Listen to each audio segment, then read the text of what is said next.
Welcome to the Engagement Fit Drive podcast. We're so happy to have you join us. And together with Tracy, Andrew, and Claire, let's make bringing your drives to life practical and fun. In our Drives and Action episodes, we'll share stories of drives at play in everyday scenarios so you can relate and gain deeper understanding of your drives.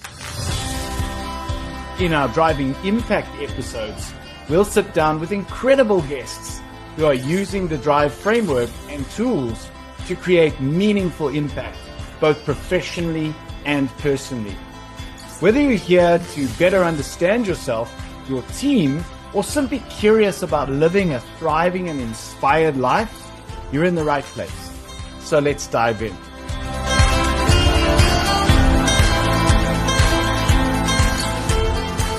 In this episode, my colleagues and I are going to discuss the enthusiast.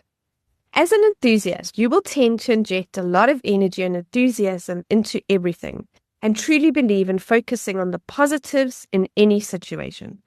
You probably believe that no matter what, things will work out for the best. You're probably well liked precisely because of your positive nature and enthusiastic attitude towards everyone and everything. At times, some introverts may find you a bit overbearing because of this.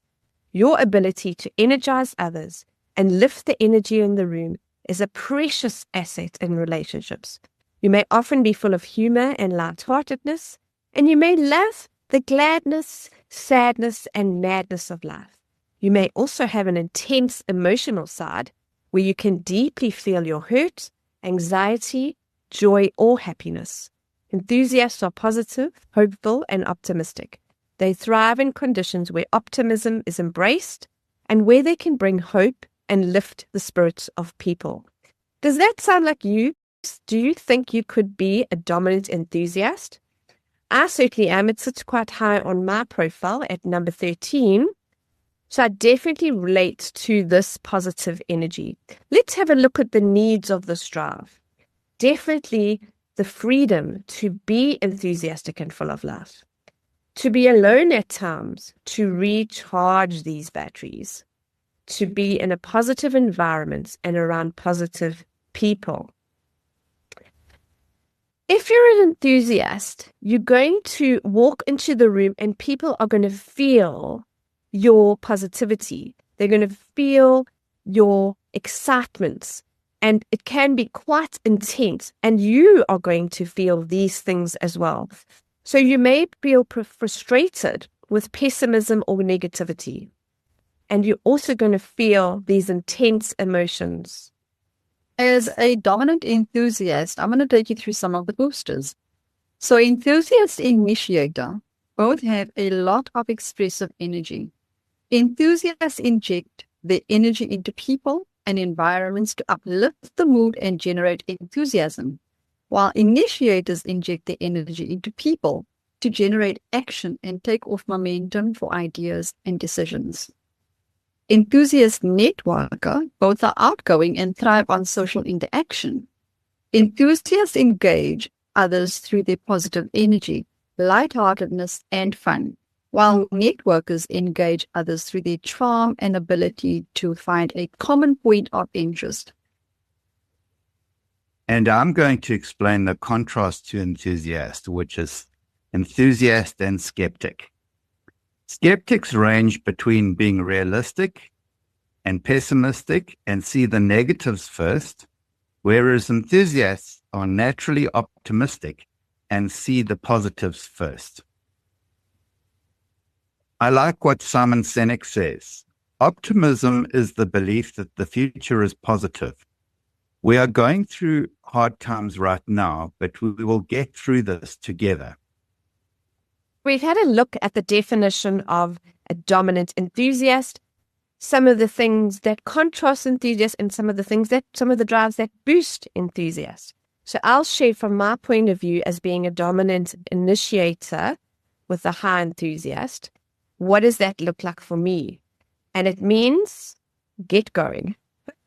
It means come on, get going. If we're not really thinking about how we're going to do it, it's just the initiator energy with that enthusiast is let's go. And it's a bringing people together energy, a huge amounts of energy actually. But not only the energy, remember, the enthusiast is going to bring, this is going to work. We've got this in the bag. Let's do it. Let's get going. And also imparting that energy onto the people that you bring with you onto this project or whatever it is that you're going to do. Trace, I just wanted to ask you, have you ever had any feedback from somebody with that enthusiast drive where they feel that maybe you are too loud or you're bringing too much energy into a situation that requires maybe a little bit more seriousness or a little bit more focus? I'm just interested. I respect the fact that at this stage of life, you'll have a lot of emotional intelligence around that. But has that comment ever been passed to you before in this requires a more somber environment? It's quite a serious thing. And obviously, from what we understand from the descriptor, and the contribution that Enthusiast brings is lifting that mood. And because you can sense when maybe the mood needs to be lifted, have you had any feedback of that nature? Absolutely, Andrew. As an enthusiast, you've really got to learn to read the room. And when is it appropriate to bring this energy? And I will give you an example, especially if you're working with someone who is maybe a bit more organized and a bit more scheduled. You can throw them off balance with this go-getter, let's go. And they might look at you as that you're actually not thinking about what you're doing and you're just like taking over and doing it. I think it's a case of observing the room, seeing what needs to be brought, and maybe the enthusiasts say, can we go with this? Or these are my ideas. Can we run with this? I think that's really important because not everybody has this drive. Some people need to really think about how this is going to work, or maybe in their head, they've got a structure to where this is going. And I will definitely come and really topple that all over with my ideas and my energy of how to do that. So definitely, Andrew, I've had, for me, not so much comments, but I can read people's body language. And I'm like, okay, Tracy, just step back. You've crossed your line, step back onto your side, and then just see what needs to happen. It doesn't mean it doesn't deflate me or take away my energy. I just take that little step back and go, let's just see what actually is. It depends. Andrew, can I just add that it really depends on if I've organized a lot of events. So if I'm the main event organizer, that doesn't happen so much because I've already seen who needs to be in what position and I'm giving that energy and I'm energizing my team. But if I'm not the one leading it, that's when I think you really have to step back and just go to the person that's leading that and say, where do you want to go? How do we want to move forward? Great question, Andrew.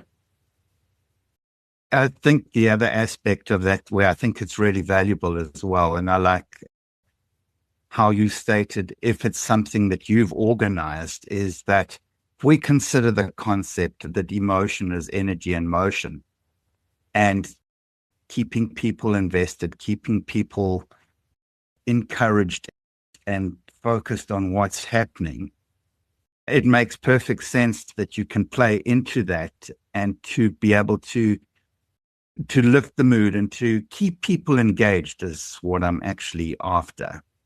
We were discussing a little earlier the importance of having a laugh a day. And I can also speak to environments in the past where you've been in those very serious, very intense type situations, and you're starting to feel, even though for a person like me, you're feeling we're achieving and we're moving things forward, but definitely to have somebody in there who makes the team laugh, who breaks the tension, who lifts the mood, who helps everyone not be so serious and not take themselves so seriously is such a valuable skill too. Andrew, I totally agree. I think the enthusiast can play such a dynamic role in a team. As you said, especially when things are starting to go wrong and people are withdrawing or seeing the doom and gloom. That enthusiast can hold their team together. Honestly, that energy that they have to bring that we're going to get through this. Come on, let's stick together. We've got each other's backs. I think that's huge in any team.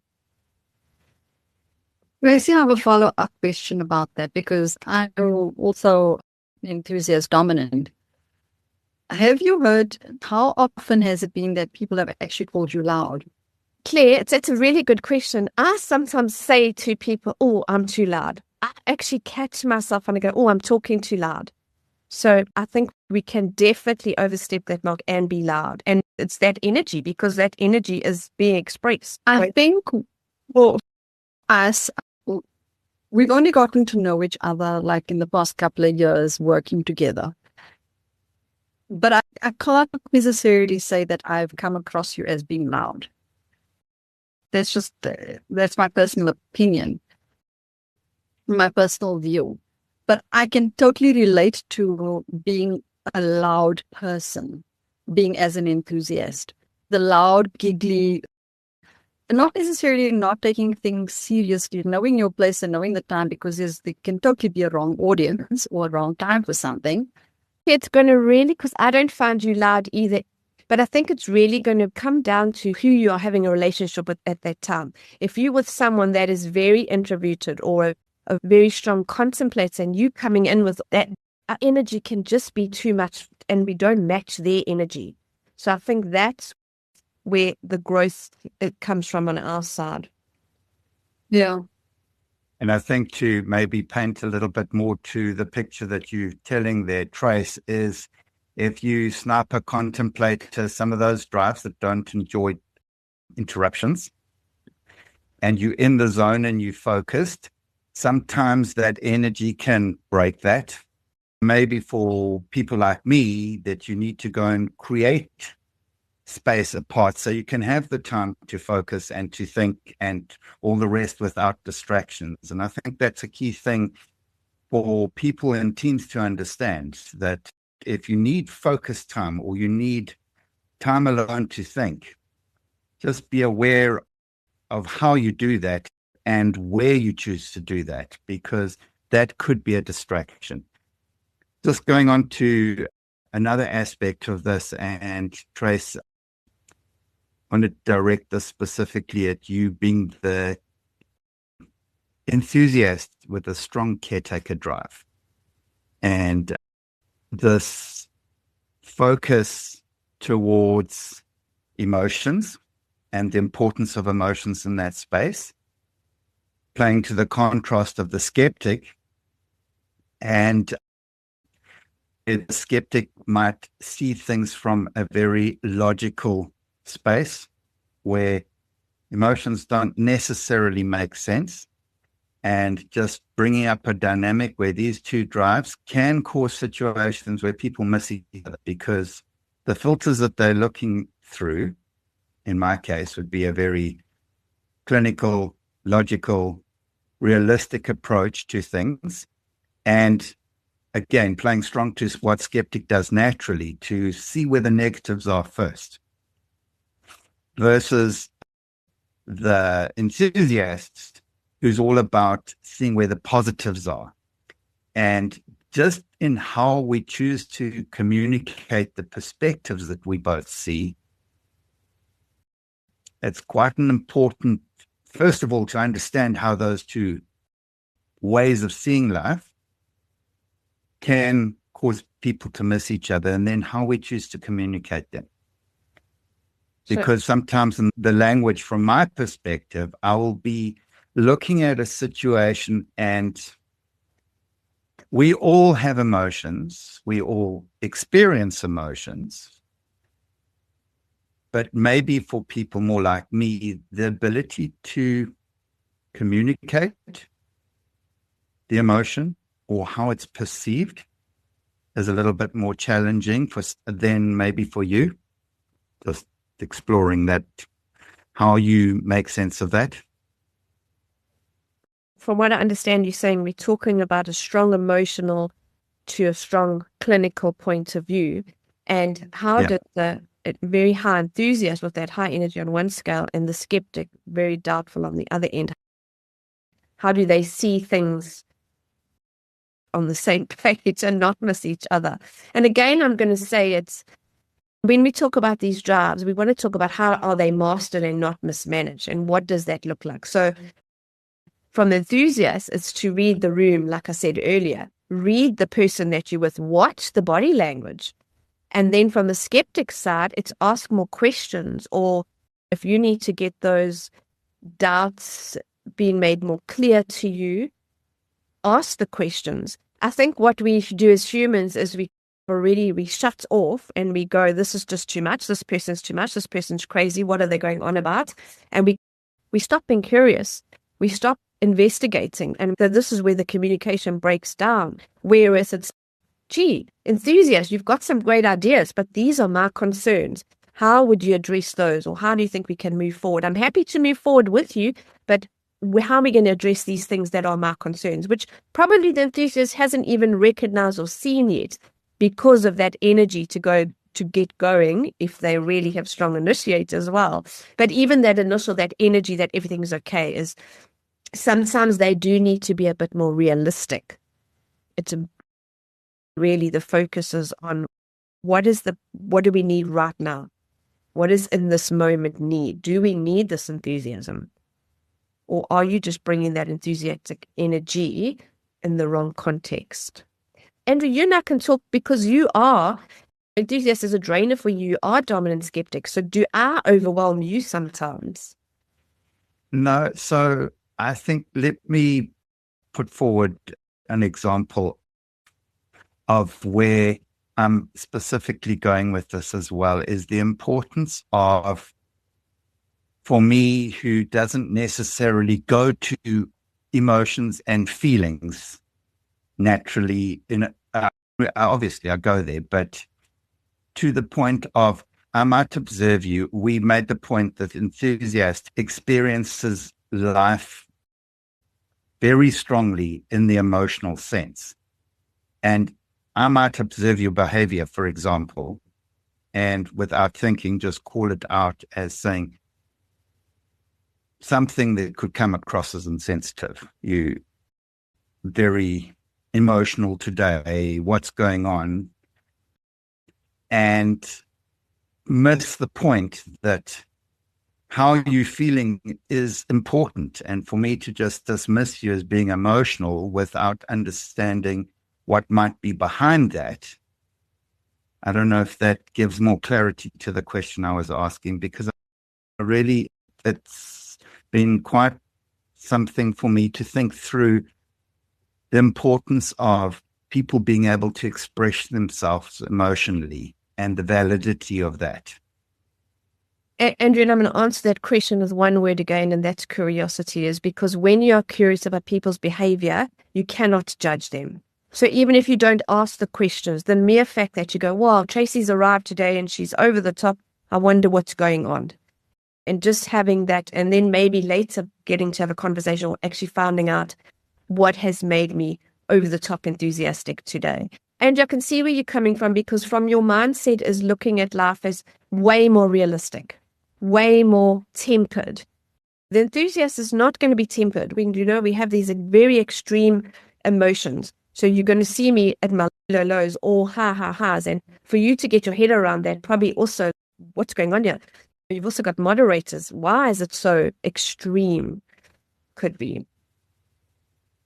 Claire, do you have anything to contribute there from that perspective, just in terms of, and remember, it is a perspective, how we perceive another person and how they showing up, and maybe just also to put into that space.